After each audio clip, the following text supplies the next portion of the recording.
1990 पर 5 के दरमियान सेठ साहब ने, अजीज़ सेठ साहब ने उस वक्त वो सदर रहे और 6 न्यू ट्रस्टीज़ को इंडक्ट किया। उनमें मैं एक शामिल था, शौकत पाशा वगैरह, मैं और एक 4-5 साथियाँ हम ट्रस्टीज़ बने। उसके बाद 1998 में जैसा अभी बताए अनु भाई, हमारे वक्फ बोर्ड चेयरमैन स्टेट के, उन्होंने एक इंक्वायरी की और अंडेशा वाली मकान के ताल्लुक़ से वहाँ पर एक रेजोल्यूशन हुआ कि अंडेशा वाली मकान की ज़मीन के एवज़ ज़मीन दी जाए, या जो 9.5 लाख रुपए लिए थे इंस्टीट्यूशन, उसका बदल वापस कुछ एक प्रॉपर्टी उदयगिरी में देने का वादा हुआ। और यहाँ पर उसके बाद 2001 में सेठ साहब गुज़र गए। गुज़रने के बाद प्रोफेसर रियाज अहमद साहब उसके सदर बने। तो 2005-06 तक भी अल्हम्दुलिल्लाह एवरीथिंग वाज नॉर्मल। हमारे यहाँ एक BDS कॉलेज थी, तो MDS कॉलेज के लिए उसका एक इम्प्रोवाइज़ करके MDS का कोर्स लाने के खातिर एक मशवरा आया। तो 2005 में, जहाँ तक मुझे क्लियर याद है और मैं पूरी ज़िम्मेदारी के साथ कह रहा हूँ, कि ताज महमूद खान साहब वाहिद अपने इंडिविजुअल सिग्नेचर पर इदारा चला रहे थे। प्रोफेसर अखिल साहब वगैरह अहबाब भी और हम मिलकर बोले कि एक जॉइंट सिग्नेचर होना चाहिए बैंक का। तो उन्होंने कहा कि ठीक है, मैं एक थोड़ा बहुत लोन लेना चाहता हूँ MDS के लिए अपग्रेड करने के लिए। तो फिगर उन्होंने मीटिंग में बताया करीब एक 50-60 लाख्स का। तो it was a very small figure. तो ठीक है, एक OD की शक्ल में होना चाहिए। तो 2005 से लेकर 2011 तक कोई मीटिंग नहीं हुई, और दरमियान में ताज महमूद खान साहब अपनी वाहिद अपनी तरफ से एप्लीकेशन कैनरा बैंक के सामने दर्ज किया, प्रोजेक्ट रिपोर्ट बनवाया, और ये सारी चीज़ें किसी के इल्म में नहीं थी। अभी तो पिछले 3 दिन में, पिछले 2 या 3 दिन में प्रोफेसर रियाज अहमद साहब, प्रोफेसर अखिल अहमद और शौकत पाशा इसके ताल्लुक़ से काफ़ी रोशनी डाले हैं, और वो क्लिपिंग्स भी बाहर हैं।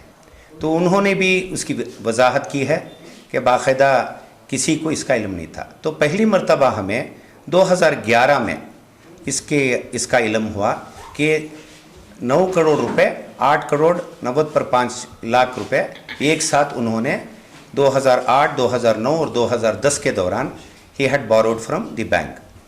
तो it was to our utter surprise कि इतनी बड़ी रकम क्यों ली गई और किसी के साथ मशवरा नहीं हुआ।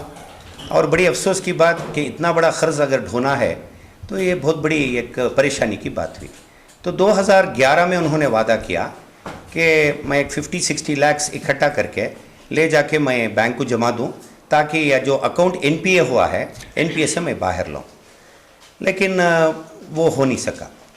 तो सबसे पहले मैं 2013 दिसंबर में, मेरा नाम आरिफ अहमद महकरी है, तो मैंने एज ए ट्रस्टी रिज़ाइन किया। मैं प्रोटेस्ट में इस वास्ते रिज़ाइन किया क्योंकि ताज महमूद खान साहब एक ऐसी शख्सियत हैं जो किसी के साथ मशवरा नहीं करते, अपनी तबीयत में वादा खिलाफ़ी है, और इदारे को ब्यास की लानत में फंसा दिया। ये हमारे लिए एक बहुत बड़ी परेशानी की बात थी।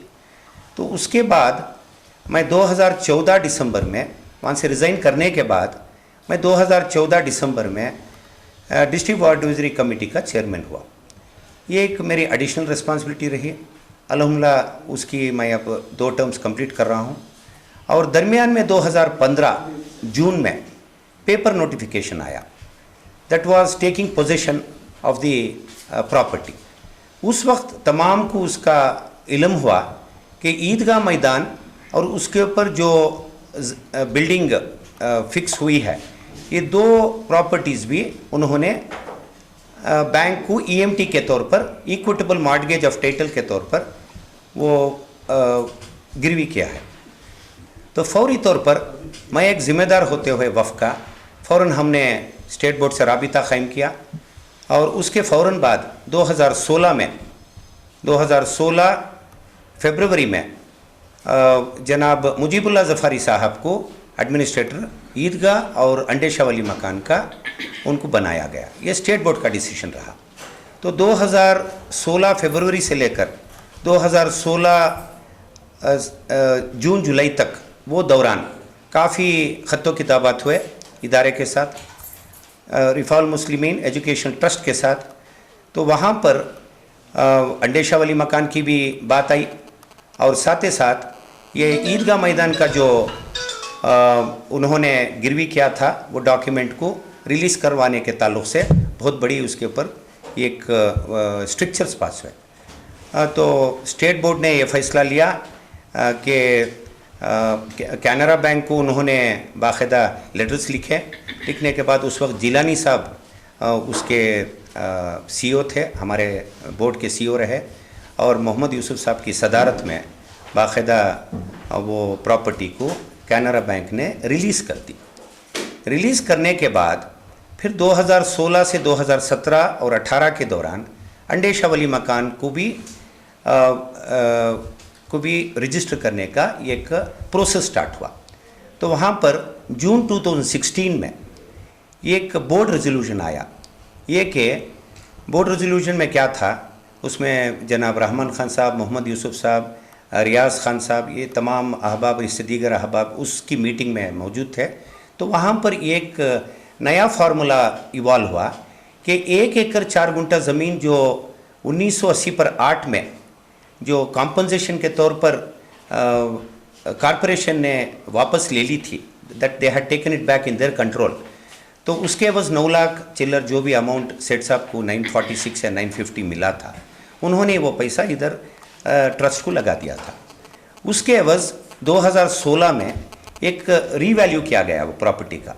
काश अगर ये 1 एकड़ 4 गुंठे इसकी कीमत क्या होती है। तो गाइडेंस वैल्यू के तहत मैसूर से सब रजिस्टर ऑफिस से हमने फॉरवर्ड किया स्टेट बोर्ड को, तो उन्होंने ये बताया कि 24 करोड़ 25,000 रुपये उसकी लागत होती है। That is as per the guidance value, that is as per the guidance value, I repeat. तो कल के अखबार में जो ताज महमूद खान साहब कह रहे हैं कि 9 लाख चिल्लर पे इन्होंने ब्याज कैलकुलेट करके ले रहे हैं, वो गैर गलत बात है, क्योंकि कोई परसेंटेज पे वो ब्याज कैलकुलेट नहीं हो सकती। यहाँ पर ये तय पाया गया जून 2016 के रेजोल्यूशन में कि ज़मीन के एवज़ ज़मीन दे या नहीं तो 24 करोड़ 25,000 रुपये की रकम अदा की जाए। तो इसका करस्पॉन्डेंस होने के बाद 2017 के बाद जैसा ताज महमूद खान साहब की पहले से भी मनमानी रही है और वफ़ के ताल्लुक़ से वो लोगों के सामने गुमराह करते आते हैं और वफ़ की अहमियत नहीं रखते, ये बड़ी अफसोस की बात है। काफ़ी साल सेठ साहब के अंडर परवरिश पाने के बाद भी उन्हें ये एहसास नहीं कि वफ़ को अक्सर वो ख़त्म कर देने की कोशिश करते हैं। तो उन्होंने जवाब दिया स्टेट बोर्ड को कि दिस अंडेशा वाली मकान ceases to exist. We fail to understand how does he say that it ceases to exist. 1965 का एक रजिस्टर्ड इदारा है, एक बड़े बुज़ुर्ग वहाँ पर मदफून हैं। तो कॉम्पनसेशन के तौर पर जब कॉरपोरेशन ने वापस ले ली, उसके एवज़ ये इन्हें हमें ज़मीन देना था। तो 2018 में सारे फॉर्मेलिटीज़ कंप्लीट होकर जनवरी में सर्टिफिकेट ऑफ रजिस्ट्रेशन के तौर पर सुयो मोटो रजिस्ट्रेशन, क्योंकि उन्होंने वॉलंटरीली नहीं आया, तो सेक्शन 40 के तहत सुयो मोटो रजिस्ट्रेशन करने के बाद उस वक्त बोर्ड नहीं था, मोहसिन साहब उसके एडमिनिस्ट्रेटर रहे और हमारे जुल्फ़िकारुल्लाह साहब उसके सीईओ रहे। तो उन्होंने दोनों में और सारे ऑफिशियल्स मिलकर, और सेठ साहब उस वक्त मिनिस्टर थे। 2016 जून से लेकर 2018 मई तक सेठ साहब की वजारत रही। वो दौर में ये काम हुआ। कौन सेठ साहब? तनवीर सेठ साहब की बात कर रहा हूँ। तनवीर सेठ साहब उसके वज़ीर अब थे उसके वफ़ के। तो वो दौरान सारे करस्पॉन्डेंस होने के बाद वो सारे कॉपीज़ बोर्ड से सेठ साहब को मार्क होते थे एज ए मिनिस्टर। तो 2018 में बाकायदा जगह की ये हुई। ये मैं कहने की वजह क्या है, जब 2002 में सेठ साहब गुज़रने के बाद अंडेशा वाली मकान को वफ़ में मैं लाने के लिए मंजूरी देता हूँ बोल के ताज महमूद खान साहब कहते हैं। एक वक्त यहाँ से रिपोर्ट जाती है, उस वक्त शब्बीर अहमद खान साहब चेयरमैन रहे, तो उन्होंने एक लेटर फॉरवर्ड किया था।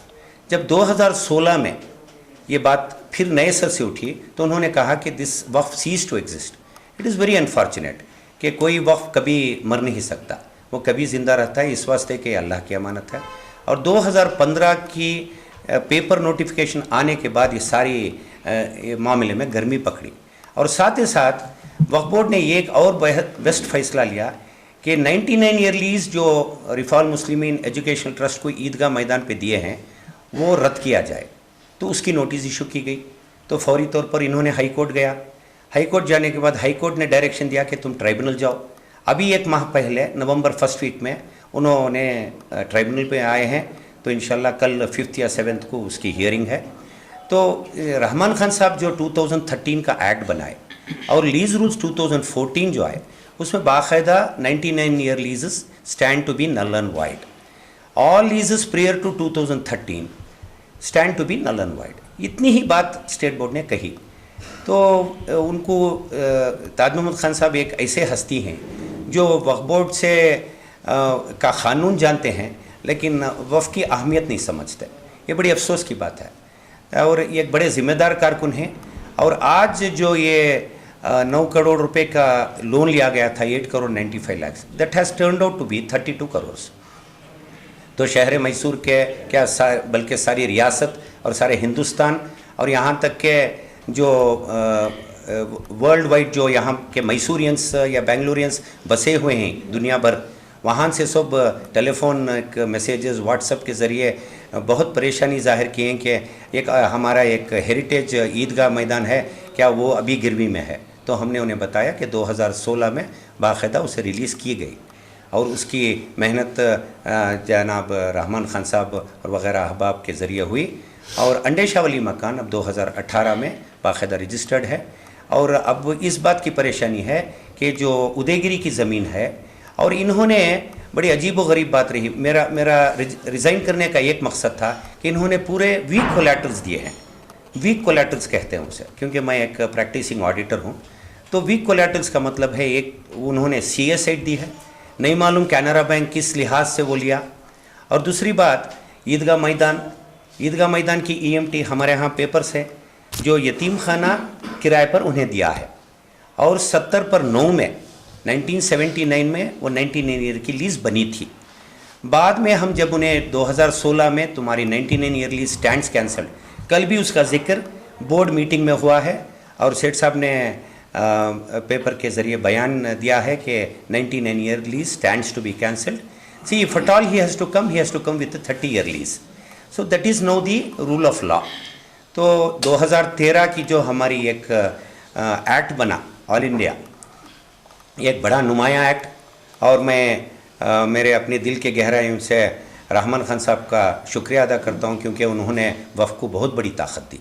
और 2014 लीज रूल्स जो उन्होंने बनाए ये पूरी उनकी मेहनत थी UPA 2 की पीरियड का, जब वो माइनॉरिटी अफेयर्स मिनिस्टर रहे। अल्हम्दुलिल्लाह उन्होंने बहुत बड़ी ताकत दी। वो ख़ुद एक चार्टर्ड अकाउंटेंट हैं और उन्होंने बेहतरीन से बेहतरीन अंदाज से उसे कैलकुलेशन। सर अब बैंक इतनी परेशान है, they are unable to understand कि क्यों इन्होंने इतने वीक कोलैटरल्स लिए हैं।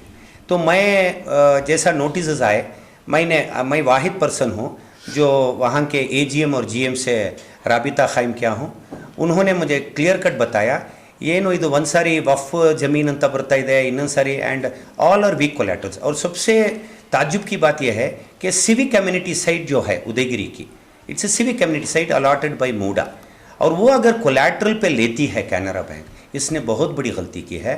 और उसके बाद EMT की जब बात आई, इक्विटेबल मॉर्गेज ऑफ टाइटल की बात आई, तो कल ताज महमूद खान साहब का बयान आया है कि वो गलती से मैंने दे दिया। जब तक आप उसका पेपर उनके प्रोवाइड नहीं करेंगे तो वो क्यों लेते हैं? मेरा सवाल बहुत खुले अल्फाज में मैं पूछ रहा हूँ ताज महमूद खान साहब को यहाँ से, दिस फोरम से, कि बड़ी ताज्जुब की बात है, तुम पढ़े लिखे इंसान हो, you are well versed with law, and how come you can ever think of giving वफ प्रॉपर्टीज एज कोलैटरल्स? अभी क्या स्टेटस है? अभी बैंक क्यों? सर बैंक बहुत परेशान है, इसलिए कि 8 करोड़ 90 पर 5 लाख रुपए तो अपनी जगह वो वसूल करना है। वन टाइम सेटलमेंट शायद होगा।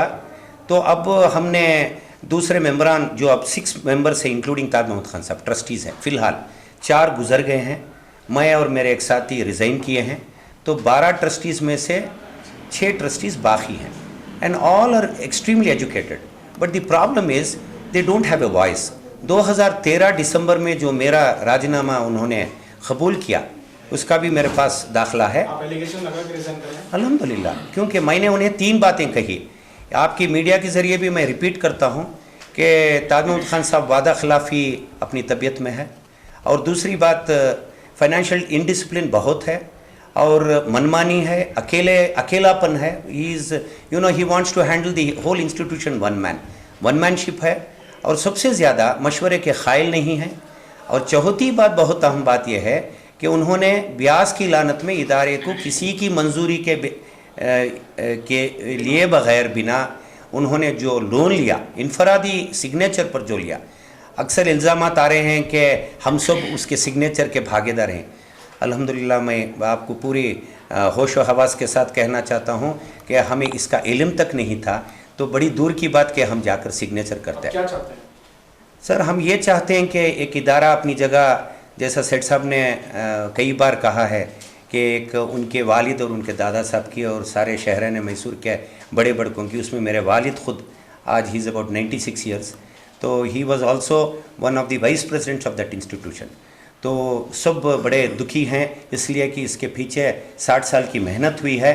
हमें वो इदारे को डूबने नहीं देंगे, लेकिन एक वो ज़िम्मेदाराना तरीक़े से मेरा ये मांग उनसे यह है कि वो अपना ख़ुद इस्तीफ़ानामा दे दें। सर?